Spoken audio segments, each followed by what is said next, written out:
Сәлеметсіздер ме оқушылар? Қазақстан Республикасы тәуелсіздік күніне арналған тәрбие сағатымыздың тақырыбы тәуелсіз елім тірегім.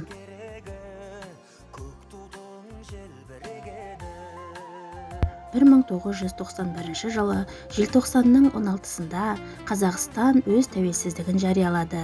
Осылайша, әлем картасында тәуелсіз Қазақстан атты жаңа мемлекет пайда болды.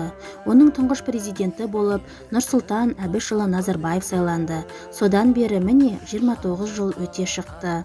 Қазіргі Қазақстан әлем сахнасында мақтанарлықтай беделге ие.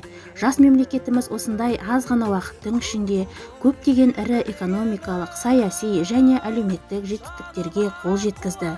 Қазақстан тәуелсіз ел. Сол тәуелсіздік жолында бабаларымыз не көрмеді десеңізші. Еліміздің басынан азап та, аштық та, сұм соғыс та өтті. 1986 жылғы 16 желтоқсанда қазақ халқының жері, болашағы, үміті үшін желтоқсанда жас өмірін жалау еткен қазақтың ұл-қыздарын айтпай кетуге болмас. Олардың аңсаған армандары мен үміт тілектері бұл күнде толық жүзеге асты. Қазақ елі тәуелсіздігін алды. Туымыз асқақтап, желбіреп тұр. Бір ғана өкініш бар. Ол азаттық үшін жан аямай алысқан сол боздақтардың кейбірінің бүгінгі бақытты сәтімізді көре алмауы.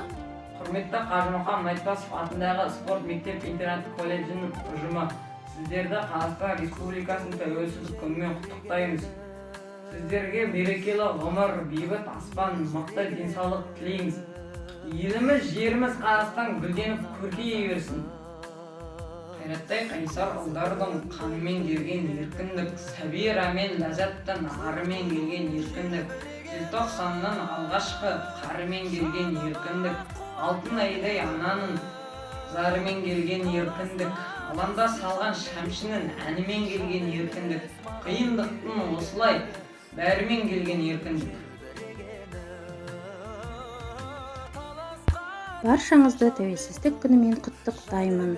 Көк байрағы желбіреген, бүгінгідей абыройлы да айбынды, ынтымағы мен бірлігі жарасқан еліміздің тәуелсіздігі баянды болсын.